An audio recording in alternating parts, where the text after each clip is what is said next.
Bonjour les Vierges et bienvenue pour votre guidance pour la semaine du 4 au 10 septembre 2023, autrement dit semaine de la rentrée et de la reprise pour pas mal d'entre vous. Donc on va venir voir aujourd'hui quelles sont les énergies qui vous accompagneront sur cette semaine qui est assez importante, donc que ce soit au niveau des messages généraux, professionnels ou sentimentaux. Comme d'habitude, il s'agit ici d'un message d'une guidance générale, donc pour tous les Vierges, que ce soit en signe solaire, ascendant, lunaire ou Vénus. Donc, tout ne vous parlera pas à 100%, ce qui est normal. Donc, pour avoir les nuances et les compléments d'information nécessaires, n'hésitez pas à aller voir les tirages de vos autres signes.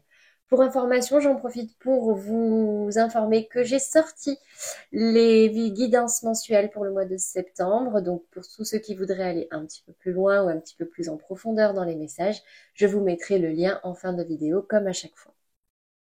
Allez, c'est parti les vierges, je vous propose de tirer les cartes et je reviens tout de suite pour les explications.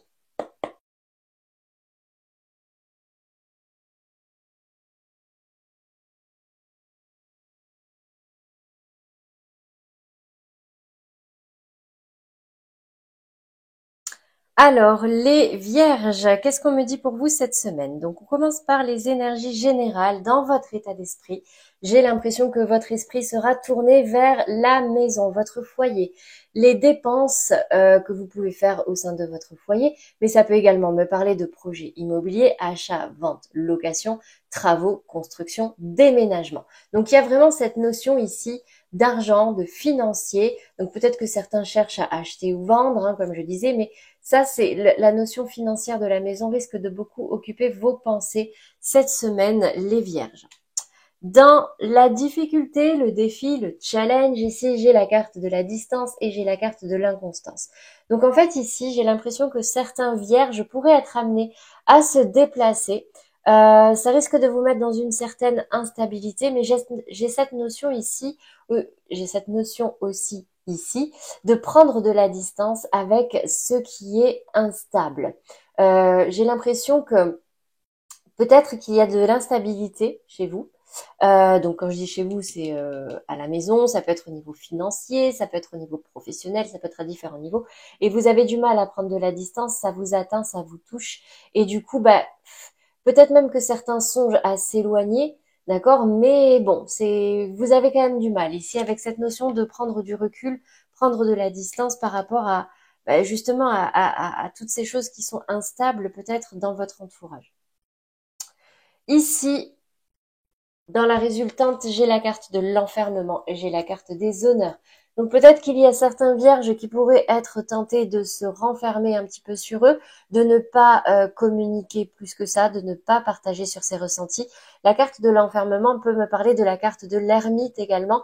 Donc c'est pas forcément quelque chose que vous subissez, c'est peut-être quelque chose de choisi aussi pour vous permettre de faire le point, de réfléchir sur certaines choses et pouvoir mieux ressortir, mieux vous relever avec la carte des honneurs. En tout cas, c'est quelque chose qui pourrait être bénéfique pour vous, tant que ça ne part pas dans des extrêmes où vous allez complètement vous couper du monde. C'est pas ce qui vous est demandé ici.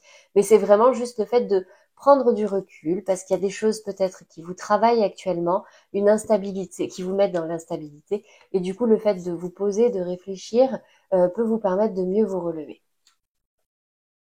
Donc ça, c'est les messages généraux. On passe maintenant au domaine professionnel. On va voir un petit peu plus loin. Donc, dans votre état d'esprit, dans vos activités, hein, pour ceux qui ne travaillent pas ou au travail pour les autres, j'ai l'impression qu'il y a un dilemme ici par rapport à un contrat, à une union. La carte des amoureux ici me parle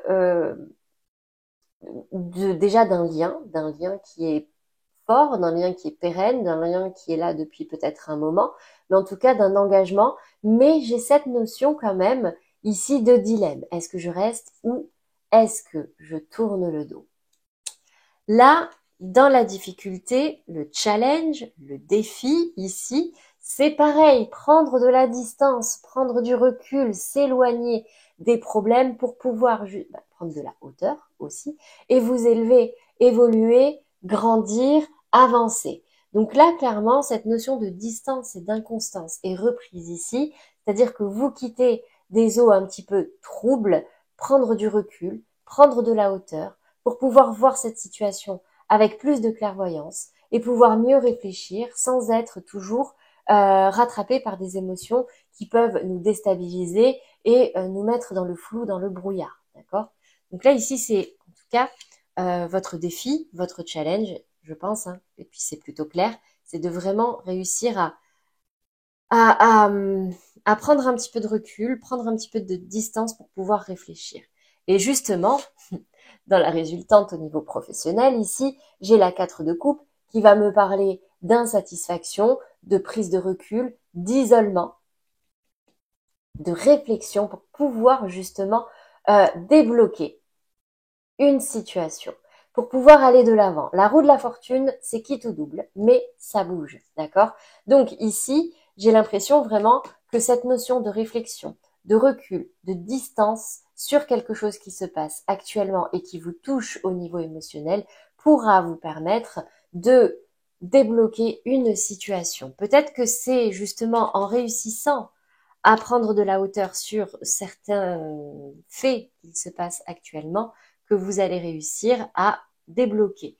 Ici, dans les précisions, j'ai la carte de l'identité et j'ai la carte de la guitare qui me parle vraiment de réussir à retrouver une certaine harmonie, de vibrer sur les bonnes énergies, de vous rapprocher, d'utiliser vraiment votre expérience, votre identité, vos valeurs pour pouvoir ensuite aller vers davantage de légèreté, vers quelque chose qui fait beaucoup plus sens pour vous. D'accord? Voilà pour vous les vierges au niveau professionnel. On passe maintenant au domaine sentimental et je vais commencer par les vierges en couple. Vous avez la carte de la guérison qui est tombée. Donc, pour tous ceux qui ont pu avoir le cœur brisé, que ce soit dans un passé proche ou même un passé lointain, on me dit qu'il y a une guérison, la guérison d'une blessure qui pouvait vous atteindre au niveau sentimental encore aujourd'hui. Ici, dans les cartes du tarot, j'ai l'impression que vous aviez effectivement un deuil à faire, que vous avez peut-être du mal à le faire, du mal à voir que malgré ces 3 coupes qui sont à terre, il y en a encore 2 qui sont bel et bien debout et qui vous attendent.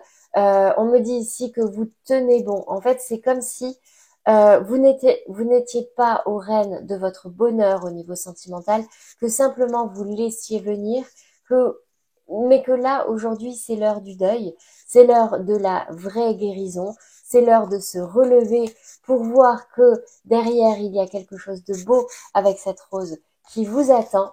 Donc ici, si vous êtes en couple et que ça se passe bien, ben, quelque part, j'ai l'impression que vous allez avoir une prise de conscience qui vous permettra d'encore mieux profiter de votre vie de couple aujourd'hui. Mais pour tous ceux qui ont le cœur brisé, mais qui pourtant sont encore en couple, est-ce que ça ne serait pas le moment de faire le deuil de quelque chose, de guérir?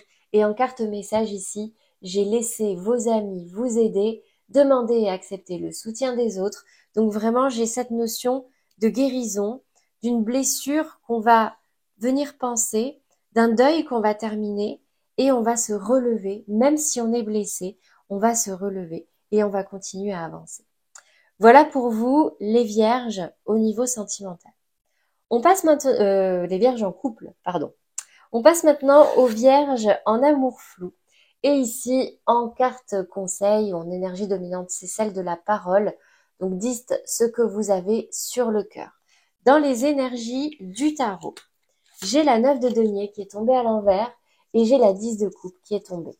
Donc en fait, j'ai l'impression ici...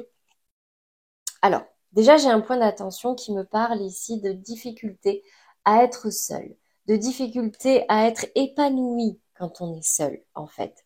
Que vous, ce que vous voulez, c'est tout simplement le scénario idéal, la 10 de coupe, des retrouvailles magnifiques, un peu des films à l'eau de rose. Mais pour ça, on me dit que oui, vous le méritez, mais attention au drapeau rouge. Là, il y a peut-être des non-dits. Il y a peut-être certains signes vous mettent en garde. Là, j'ai l'impression que soit il y a des mensonges, des choses qui ne sont pas dites, un manque de franchise dans votre relation. Demandez-vous également si c'est de l'amour que vous éprouvez pour votre autre ou est-ce que ça ne serait pas simplement de la dépendance affective parce qu'on me dit avec la carte vous méritez d'être aimé, vous êtes digne, d'accord, de l'amour, ça soulève quand même des questions. Donc ici, j'ai l'impression qu'une conversation cœur à cœur, ou en ouvrant vraiment votre cœur, en n'ayant pas ce filtre de la fierté et de l'ego, peut-être que vous pourriez prendre conscience de certaines choses et peut-être même vous rapprocher de votre partenaire. Ok ? Voilà pour vous les vierges en amour flou. J'espère que ça vous aura parlé. Mais vraiment là, le message ici, c'est attention au drapeau rouge, soyez dans la franchise, ouvrez votre cœur et faites en sorte, et faites-le pour que la personne en face de vous ait envie de le faire aussi. D'accord ? Allez, on passe aux vierges célibataires. Donc pour vous, ici, en énergie dominante, j'ai la carte de la bénédiction. Vous recevez une bénédiction. Donc en fait, c'est un petit peu comme si vous allez avoir une bonne surprise cette semaine, ou en tout cas, ça se prépare, parce qu'ici, j'ai la carte. Cela vaut la peine d'attendre. La synchronisation divine est est à l'œuvre dans votre vie amoureuse. Donc en fait, là, il y a quelque chose qui se trame un petit peu derrière vous avec en plus cette carte de la 7 d'épée, c'est vraiment quelque chose qui se fait par derrière. Vous n'êtes pas au courant. Alors d'habitude, cette carte est perçue comme négative, mais là, c'est vraiment, pour moi, c'est pour dire que là, attendez, en plus, travail d'équipe avec l'univers. Je suis désolée, j'ai pas beaucoup plus d'informations pour vous, mais j'ai une bonne surprise pour vous, les vierges célibataires. Quand ça ne veut pas parler, ça ne veut pas parler. C'est que ça doit rester secret. Mais bénédiction, et cela vaut la peine d'attendre, vos anges gardiens préparent quelque chose pour vous, là, cette semaine. Préparent quelque chose pour vous, que ce soit en positif, que vous le perceviez plutôt dans l'aspect positif ou négatif. Ça, alors là, pour vos guides, ça ne veut rien dire parce que là, quoi qu'il arrive, ça sera positif pour vous. En plus, n'oubliez pas, vous avez la carte des honneurs. Il y a vraiment une notion de lâcher prise pour vous cette semaine. Hein. Une notion de prendre de la distance, prendre de la hauteur, laisser faire les choses. Et vous allez voir, il y a quelque chose qui va se passer cette semaine. Moi, c'est ce que ça me dit en tout cas. Voilà pour vous les vierges au niveau des prédictions. Donc on va terminer par la carte conseil, par le petit mantra pour vous aider cette semaine. Donc une petite phrase à vous répéter. Alors attendez, j'ai même pas eu le temps de finir. Une petite phrase à vous répéter pour vous aider à traverser cette semaine dans les meilleures énergies possibles. Allez. Bon. Allez, je prends ces deux-là. Je vais au-delà des apparences. Ce que tu penses de moi est ton problème et non le mien. Ça, c'est le premier. Chacun a son propre système de croyance en fonction de ce que sa famille pense de lui. C'est simplement un angle de vue, ce n'est pas la vérité. Je n'oublie pas que dès que je donne mon accord à l'autre sur ce qu'il me dit, je me fais piéger. Voilà pour la première phrase à se répéter. Deuxième. Je cesse de vouloir être parfait. N'est-ce pas le plus grand mensonge de l'humanité? Pourquoi continuer à vouloir être un fantasme qui n'existe pour personne et qui me rend malheureux? Ah oui, la perfection n'existe pas, hein, les vierges. Donc dans tous les cas, faites simplement de votre mieux, faites en sorte de faire ce que vous aimez, de faire en fonction de vos valeurs, de suivre vos principes et tout ira très bien. Voilà pour vous les vierges, j'espère que ces messages vous auront parlé et surtout vous aideront cette semaine. N'hésitez pas à liker, commenter et partager cette vidéo si vous sentez que ça peut aider quelqu'un dans votre entourage. En tout cas, un grand merci à vous pour votre fidélité et pour tous vos abonnements. Concrètement, c'est vous qui faites vivre ma chaîne, d'accord? Donc, moi, ça me permet d'aider un maximum de personnes. Donc, vraiment, un grand merci de faire connaître cette chaîne. Ça me touche. Pour tous ceux qui ne l'ont pas encore fait, d'ailleurs, n'hésitez pas à vous abonner. Hein, vous avez la petite pastille en bas de cette vidéo. C'est gratuit et ça vous permet de rester notifié de tous les prochains tirages, c'est-à-dire un par mois pour chaque signe, plus un par semaine comme celui-ci. Allez, c'est tout pour moi les vierges. Je n'ai plus qu'à vous souhaiter une très belle soirée, une belle nuit et surtout une belle semaine. À très vite.